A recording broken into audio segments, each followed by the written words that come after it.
Hi and welcome to another episode of UTD Scuba Diving TV. This is a first of a little video series we've come up with, and the video series is called Gear Up, Get It Right. Gear up and get it right. Stay sharp and keep it tight. Water's cold, the pressure bites. Dive the deep end of the night. Unified team diving. It's a little video series about misunderstandings in scuba diving, and today we're going to tackle the first misunderstanding. Well, it's sometimes a misunderstanding, and it's about trim. Proper trim is just for looks, right? That's a misunderstanding. So today, let's gear up and let's get it right. Let's talk about trim and why it's important, not just for looking cool. Even though we know rule 6 is important, always look cool, we still have to know what we're doing. So I'm gonna jump in the water in just a minute, and then we're gonna have a little what we call wet dry run. We're gonna see what trim does to you on the surface of the water, and then later I'll clip into a little clip we've made underwater to see how little certain movements, how small movements can have a huge effect on your buoyancy and on your control underwater, and how you have to compensate for it. So let's jump in and I'll show you. The water is about 7 degrees Celsius. It's a little bit cold without a hood, but hey, I suffer for you guys.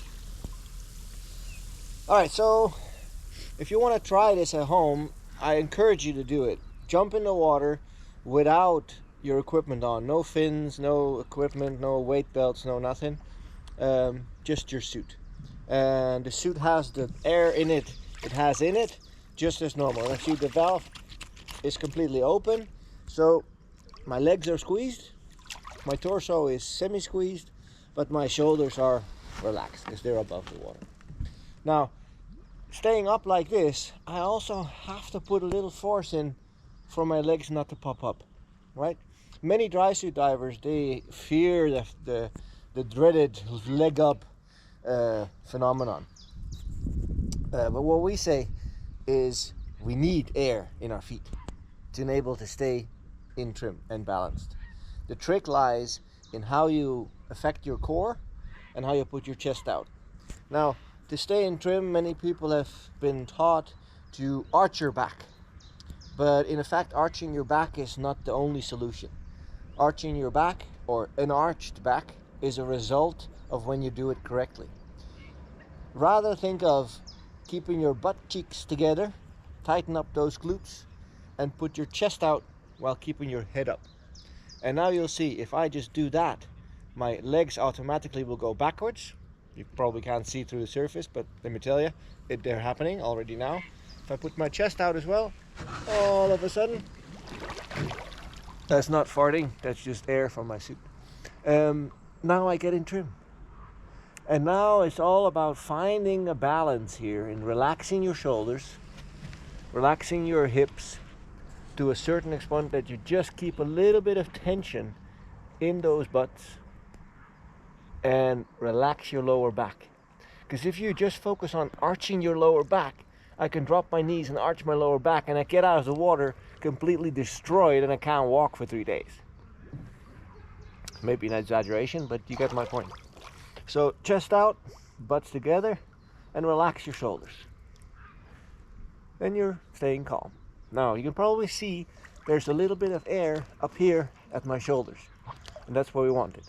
And naturally, there's air underneath my feet. This is the position you want to be in underwater as well. That's an end when you're in trim.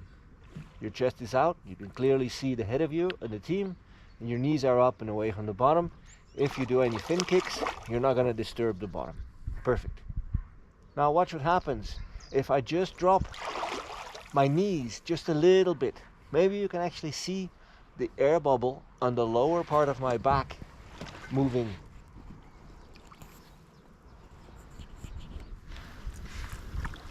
My face goes under and my body becomes more unstable.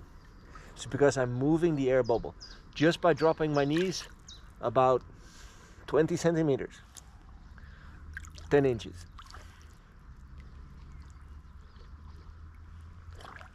So just keeping that butt tight keeps your legs up, keeps your knees up, keeps you more in trim. The same thing goes for your arms. If I just drop my arms down, you'll see what happens to my head.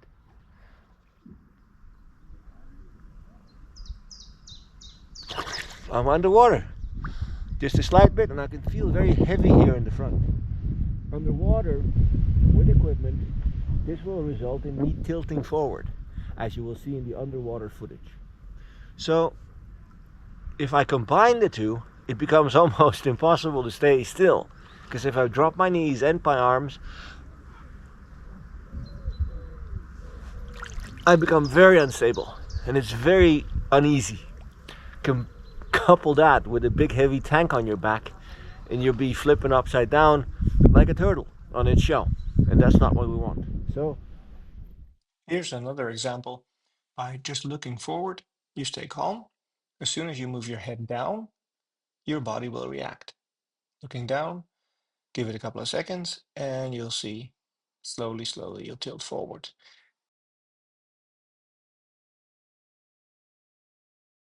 The same thing goes for the other end of your body. If you point your fins up, they lose grip of the water, and you'll tilt forwards also. Now, obviously, this doesn't mean you can't move your head, your fins, or your arms.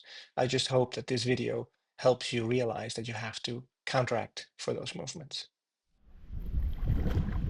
doing this little drill really emphasizes the fact that if you just focus on keeping your chest out and your buttocks tight, that forces the air in your suit to be at the highest points under your shoulders and under your feet, and that gives you some balance. If we move that gas by dropping our arms and dropping our knees above the small of our backs, it's like balancing our heavy twin set or our heavy tanks on top of a floaty ball, which is almost impossible. So moving them out, it turns into like an upside down hammock, and you're hanging as if you were in your suit, which is very comfortable. So I hope this little tip helps you in clearing up the misunderstanding that trim is just to look good, because trim definitely has some benefits for you to stay in control in the water and be balanced.